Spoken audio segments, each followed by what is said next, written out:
ఒక మనిషిని మెప్పించే గుణం భారతీయులకు ఎక్కువగా ఉంది. నేను అందుకే ఎప్పుడు చెప్తా ఉంటాను, ప్రపంచంలో చాలా దేశాలు ఉన్నాయి కానీ ప్రపంచం మొత్తం ఆమోదించే ఏకైక దేశం భారతదేశం. ప్రపంచంలో అందరూ మెచ్చుకునే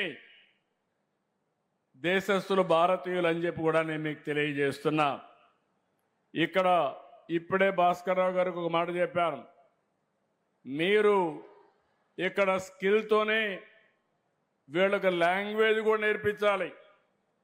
ఏ దేశంలో ఎక్కువ డిమాండ్ ఉందంటే ఇప్పుడు మనం చూశాను, జపాన్, జర్మనీ అనేక దేశాల నుంచి అడుగుతున్నారు. ఒకప్పుడు వాళ్ళు ఎవరిని అలో చేసేవాళ్ళు కాదు, ఇప్పుడు వాళ్ళందరూ మన పైన ఆధారపడుతున్నారు. అలాంటప్పుడు మీరు ఆ భాష నేర్పిస్తే నేరుగా వీళ్ళు అక్కడికి పోతే ఆటోమేటిక్గా ఉద్యోగం రావడమే కాకుండా చాలా కంఫర్టబుల్గా ఉండే పరిస్థితి వస్తుంది. ఇది కూడా మీరు చేయాలని చెప్పి నేను మిమ్మల్ని కోరుతున్నా. ఇంకో పక్కన ఈరోజే నేను చూశాను, దృష్టి అనే పేరుతో ఏ ఆధార గ్లాసెస్ తయారు చేశారు. ఎవరైతే అంధులు ఉన్నారో ఆ అంధులు ఇమ్మీడియట్గా అది పెట్టుకోగలిగితే చాలా వరకు వాళ్ళకు మామూలుగా అన్ని కనపడి వాళ్ళ యాక్టివిటీస్ అని దైనందిక కార్యక్రమాలు కూడా చేసే పరిస్థితి వస్తుంది. ఇది అవుతానే డెమాన్స్ట్రేట్ చేస్తాం. ఇప్పుడు ఇక్కడ గుర్తుపెట్టుకోవాల్సింది, మీరందరూ కూడా చాలా స్పష్టంగా రోజులు మారాయి, టెక్నాలజీ పెరిగింది. నేను కూడా దీనికి ఒక ప్రయత్నం చేస్తున్నా. ఆంధ్రప్రదేశ్ రాష్ట్రంలో మేము 20,000 కోట్ల రూపాయలు బడ్జెట్ ఖర్చు పెడుతున్నాం ఆరోగ్యం కోసం. దీనికోసం నేను ఆన్లైన్లో సంజీవిని ఒక ప్రాజెక్ట్ తీసుకొచ్చాను. రాష్ట్రంలో ఉండే ప్రతి ఒక్కరి హెల్త్ రికార్డ్స్ అన్నీ ఆన్లైన్లో ఉంటాయి. అక్కడి నుంచి అందరూ పనిచేసే సిబ్బంది కూడా ఆన్లైన్లో ఉంటారు. అక్కడి నుంచి ప్రతి ఒక్కరికి ప్రివెంటివ్ హెల్త్కి వెళ్తున్నాం. భాస్కర్ రావు గారిని కూడా ఒకటి కోరుతున్నాం, మీ హాస్పిటల్లో మీ పేషెంట్ని మీరు ట్రీట్మెంట్ ఇచ్చి డబ్బులు వసూలు చేయడమే కాకుండా వాళ్ళకు ఆరోగ్యం పైన తీసుకోవాల్సిన జాగ్రత్తలు ప్రివెంటివ్ హెల్త్ కానీ మీరు చేయగలిగితే that is the biggest contribution for the country. దానికి మీరు శ్రీకారం చుట్టాలి. మనందరి ఆరోగ్యం మీరు చూస్తే మనం తినే తిండి, ఇక్కడ ఈ మీటింగ్లో చెప్పాలి కూడా చెప్తున్నా, ఎప్పుడు బాబా రామ్దేవ్ చెప్తా ఉంటాడు, మనిషికి ఆవరేజ్ జీవితం 120 సంవత్సరాలు. కానీ మనందరం ఏం చేస్తున్నామంటే 120 సంవత్సరాల్లో తినవలసిన తిండి 40 ఏళ్ళు తినేస్తున్నాం. దానివల్ల అనారోగ్య సమస్యలు వస్తున్నాయి. రెండోది, ఒకప్పుడు మనం శారీరక కష్టాలు చేసేవాళ్ళం, ఆరోగ్యం చాలా బాగుండేది. ఊర్లలో మనం చూస్తే వ్యవసాయ పనులు, ఇంటి పనులు అన్నీ చేసుకునేవాళ్ళం. ఇప్పుడు పని చేయడం మానేశాం. పని చేస్తే మానేయడం ఓకే, కానీ కనీసం నడవడం కూడా మానేశాం. దీంతో అనారోగ్య సమస్యలు వస్తున్నాయి.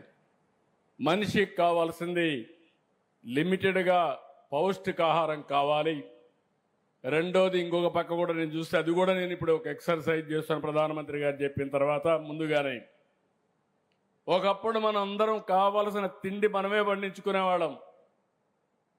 అందులో ఎరువులు వేసేవాళ్ళం కాదు, యూరియా అవన్నీ వేసేవాళ్ళం కాదు, క్రిమి సంహారక మందులు కొట్టేవాళ్ళం కాదు. ఇప్పుడు మనం తినే తిండి యూరియా, ఫుల్గా యూరియా వేసి బంపర్ క్రాప్ పండించి కడాన మనం యూరియా తినే పరిస్థితికి వచ్చాం. దీనివల్ల క్యాన్సర్ విపరీతంగా వచ్చే పరిస్థితి వస్తూ ఉంది. అందుకే నేను నేచురల్ ఫార్మింగ్కి వెళ్తున్నాను. ఇలాంటి వినూత్నమైన కార్యక్రమాలు చేసినప్పుడు ఈ సంజీవిని ప్రాజెక్టులో నా ఆలోచన ఒకటి, అందరి ఆరోగ్యాన్ని కాపాడే బాధ్యత ఈ ప్రభుత్వం తీసుకుంటాం. దీనివల్ల ఎక్కడికక్కడ మీరు ఒకసారి చూసినప్పుడు ఇది కానీ నేను సక్సెస్ చేయగలిగితే నా హెల్త్ బడ్జెట్ తగ్గుతుంది. సంవత్సరం పెరుగుతూ ఉంది.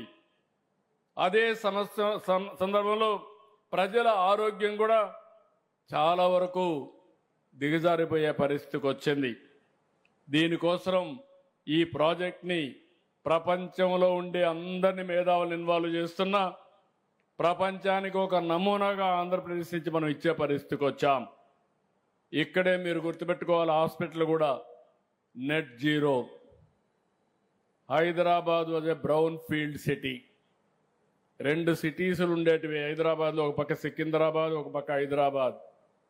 నేను వచ్చిన తర్వాత సైబరాబాద్ నిర్మాణానికి శ్రీకారం చుట్టాను, నాలెడ్జ్ ఎకానమీకి శ్రీకారం చుట్టా, స్ట్రాంగ్ ఫౌండేషన్ వేసా.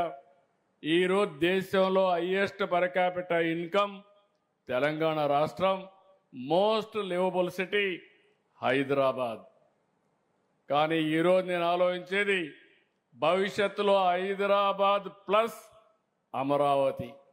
హైదరాబాద్ కంటే మెరుగైన సిటీ అమరావతి తయారవుతుంది. ఇక్కడ అన్ని వస్తువులు ఉన్నాయి. మొట్టమొదటిసారిగా ఇక్కడే రైతాంగాన్ని అభినందిస్తున్నా. ఒక స్ఫూర్తిదాయకంగా ముందుకు వచ్చారు. ప్రపంచంలో ఎక్కడా జరగలేదు. 29,000 మంది రైతులు 33,000 ఎకరాల భూమి స్వచ్ఛందంగా ముందుకొచ్చి ల్యాండ్ పోలింగ్ లో ఇచ్చారంటే ఇది ఒక చరిత్ర. ఈ రాష్ట్రం బాగుండాలి, మా పొలాల్లో రాజధాని రావాలి, రాష్ట్రం బాగుండి మేము కూడా బాగుపడాలని కలలు కన్నారు.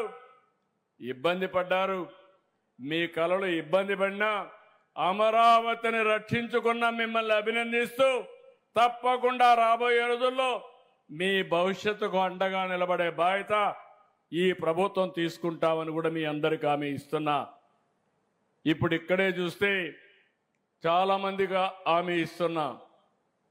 ఇప్పుడు ఇక్కడ ఒక హాస్పిటల్ వచ్చింది. ఇక్కడ ఈ హాస్పిటల్ ఉందంటే ఇక్కడుండే వాళ్ళకి ట్రీట్మెంట్ ఇవ్వడానికే కాదు, దేశం మొత్తం ఇక్కడికి వస్తారు. ప్రపంచంలో చాలా దేశాల నుంచి ఇక్కడికి వస్తారు. అలాంటప్పుడు ఇంటర్నేషనల్ ఎయిర్పోర్ట్ కూడా ఉండాలి.